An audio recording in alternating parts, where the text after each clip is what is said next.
Hello everyone, welcome to my channel. Our today's chapter is Reach for the Top of Class 9th. आज हम पढ़ेंगे first part of the chapter reach for the top, जो कि है संतोष यादव के बारे में. Now firstly, who is Santosh Yadav? Santosh Yadav is an Indian mountaineer यानी पर्वतारोही. ये वर्ल्ड्स फर्स्ट वीमेन थी जिन्होंने 2 बार माउंट क्लाइंब किया. इन्हीं के बारे में हम इस चैप्टर में पढ़ेंगे कि कैसे उनकी माउंट क्लाइंब की जर्नी स्टार्ट हुई वगैरह वगैरह. Let's start the chapter. तो सबसे पहले हमें बताया गया है कि 2 बार सक्सेसफुली माउंट क्लाइंब करने वाली संतोष यादव जो हैं वो एक ऐसी सोसाइटी से बिलोंग करती हैं जहां बॉय चाइल्ड के बॉर्न पर तो ब्लेस फील किया जाता है, लड़का पैदा होने पर सेलिब्रेट किया जाता है, बट लड़की के जन्म पर वहां ज़्यादा खुशी नहीं मनाई जाती. हालांकि उसको कर्ज भी नहीं माना जाता, बट हैप्पी भी नहीं होते बेटी के जन्म के बाद. जब संतोष यादव की मदर प्रेग्नेंट थी, यानी जब संतोष यादव बॉर्न होने वाली थी, तब एक होली मैन ने, साधु ने उनको ये ब्लेसिंग दी उनकी मम्मा को कि आपको बेटा हो. बट तभी संतोष यादव की दादी कहती हैं कि हमें बेटा नहीं चाहिए, हमें बेटी चाहिए.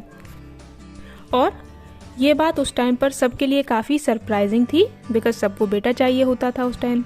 एंड एज अ डेस्टिनी, भाग्य से ऐसा हो भी जाता है कि उनके घर बेटी पैदा होती है. एंड वो अपने घर में 6th चाइल्ड थी. 5 सन्स थे, यानी कि 5 भाइयों के बीच वो अकेली बहन थी.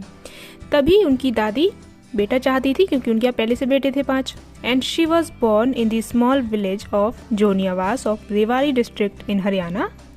सो you have to remember this. Okay, कहाँ बॉर्न हुई थी संतोष यादव. देन उनका नेमिंग सेरेमनी होता है और नाम रखा जाता है संतोष, जिसका मतलब होता है containment, means satisfaction. But Santosh Yadav अपनी लाइफ से सेटिस्फाइड नहीं थी. क्यों नहीं थी? Because of the society. जहाँ इनके साथ की अदर गर्ल्स इंडियन वियर या सलवार सूट पहनती थी, वहीं ये बॉयज़ की तरह शॉर्ट्स पहनती थी. यानी वो बहुत डिटरमिन्ड थी और उनका ये मानना था कि अगर मैं सही रास्ते पर हूँ तो समाज एडजस्ट करेगा, समाज को बदलना पड़ेगा, मैं नहीं बदलूंगी. और बाद में उन्होंने ये प्रूव भी किया. संतोष यादव के पेरेंट्स लैंड ओनर्स थे. वो अपने बच्चों को कंट्रीज कैपिटल यानी न्यू दिल्ली में भी पढ़ा सकते थे, इतना पैसा था उनके पास. बट वही कस्टम को फॉलो करते हुए संतोष यादव को गांव के ही एक स्कूल में एडमिशन दिला दिया गया. तब संतोष यादव ने समझ लिया कि अगर मुझे आगे जाना है तो इस सिस्टम से, सोसाइटी से, इस थिंकिंग से फाइट करनी ही पड़ेगी. अब फाइट का मतलब है कि वो सक्सेसफुल होकर दिखाएंगी सही टाइम आने पर. ओके, और जैसे ही वो 16 ईयर्स की होती हैं तभी वो सही वक्त आ चुका होता है. बिकॉज ये भी एक कस्टम ही था कि 16 की उम्र में गर्ल्स की शादी कर दी जाती थी. इन पे भी यही प्रेशर डाला गया कि शादी कर लो. बट इनके लिए टू डू लिस्ट में शादी सबसे लास्ट में आती थी. तो इन्होंने अपने पेरेंट्स को थ्रेट यानी धमकी दी कि अगर इनको प्रॉपर एजुकेशन नहीं मिली, अगर पढ़ाई पूरी नहीं कराई गई, तो मैं कभी शादी नहीं करूँगी. एंड इन्होंने घर छोड़ दिया और खुद ही दिल्ली के एक स्कूल में एडमिशन ले लिया. और जब पेरेंट्स ने फीस देने से मना कर दिया तो इन्होंने पोलाइटली इन्फॉर्म कर दिया कि कोई नहीं, मैं पार्ट टाइम जॉब करके खुद पैसे कमा लूँगी और उससे फीस दे दूँगी. एंड देन पढ़ाई के प्रति इनका लगाव देखने के बाद, इनका जुनून देखने के बाद इनके पेरेंट्स भी फीस देने के लिए मान गए.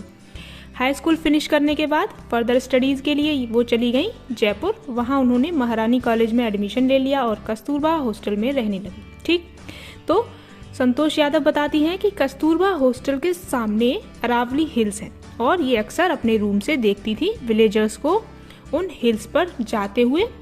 और सडनली ही वो कुछ ही मिनट्स में आगे चले जाते थे और फिर वो उन्हें दिखाई भी नहीं देते थे. One day she decided to check it out कि वो लोग कहाँ जाते हैं, क्या है पूरी बात इन्होंने पता करने की कोशिश की. और वहाँ उन्हें कुछ माउंटेनियर्स के अलावा कोई भी नहीं मिला. तो संतोष यादव ने माउंटेनियर्स से पूछा कि क्या मैं आपको ज्वाइन कर सकती हूँ. तो सरप्राइजिंगली उन लोगों ने हाँ भी बोला और उनको मोटिवेट भी किया माउंटेन क्लाइंबिंग के लिए. और उसके बाद फिर कभी संतोष यादव ने पीछे मुड़कर नहीं देखा. फिर उन्होंने मनी सेव किया और Uttarkashi Nehru institute of mountaineering course में एडमिशन ले लिया. अब जयपुर का जो सेमेस्टर अप्रैल में एंड होना था, बट वो 19 मई को ही एंड हुआ. और 21 मई को उन्हें उत्तरकाशी में प्रेजेंट होना था. वो घर नहीं गई, जयपुर से सीधे ट्रेनिंग के लिए चली गईं और अपने फादर को उन्होंने अपॉलजी लेटर लिखा जिसमें उन्होंने बिना परमिशन के ट्रेनिंग में एडमिशन लेने के लिए माफ़ी मांगी। तो देखिए इस तरीके से इन्होंने इतना बड़ा डिसीजन भी खुद ही ले लिया अपनी लाइफ में। उसके बाद उन्होंने हर साल माउंटेनियर ट्रेनिंग पे जाना स्टार्ट कर दिया और बहुत जल्द ही माउंटेन क्लाइंबिंग की स्किल्स सीख ली। ठंड को बर्दाश्त करना, हाइट से डर न लगना और बाकी जो भी प्रॉब्लम्स पहाड़ चढ़ते टाइम फेस करनी पड़ती थी उन सब के लिए भी उन्होंने बहुत जल्द ही अपने आप को तैयार कर लिया था। और ये सब वो कैसे पॉसिबल कर पाई? उनकी विल पावर की वजह से, उनकी इच्छा शक्ति की वजह से। केवल फिजिकली स्ट्रांग से नहीं, मेंटली भी स्ट्रांग होना पड़ता है if you want to success. So Santosh Yadav बहुत डिटरमिन्ड थी और अपनी इसी विल पावर की वजह से उन्होंने बार बार खुद को सही साबित भी किया, सही प्रूव किया और मात्र 4 इयर्स लेटर यानी कि उत्तरकाशी इंस्टीट्यूट में एडमिशन लेने के 4 साल बाद ही 1992 में 20 इयर्स की हो गई थी वो। और 20 इयर्स की एज में ही उन्होंने वर्ल्ड रिकॉर्ड अपने नाम कर लिया।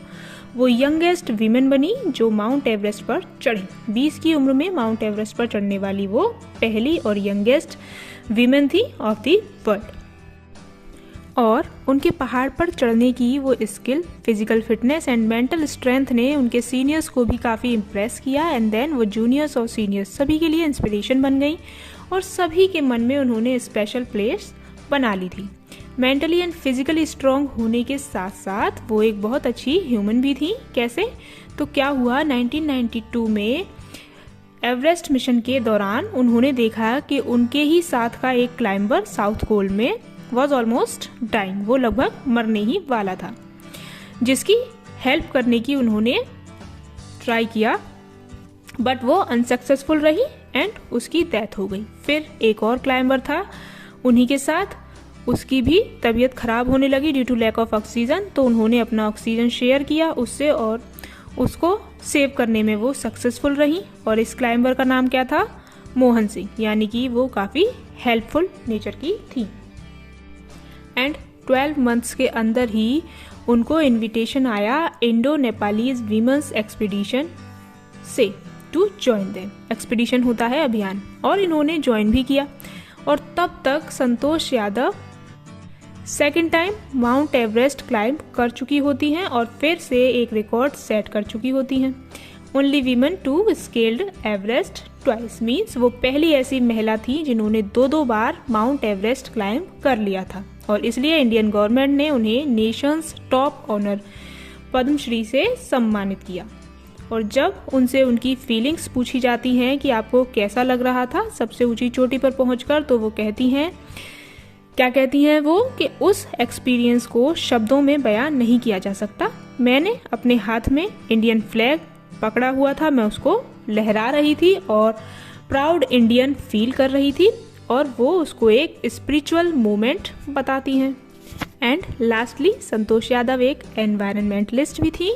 वो हिमालय से 500 किलोग्राम गार्बेज कलेक्ट करके अपने साथ लाई थी, तो वो एक एनवायरनमेंटलिस्ट भी थी।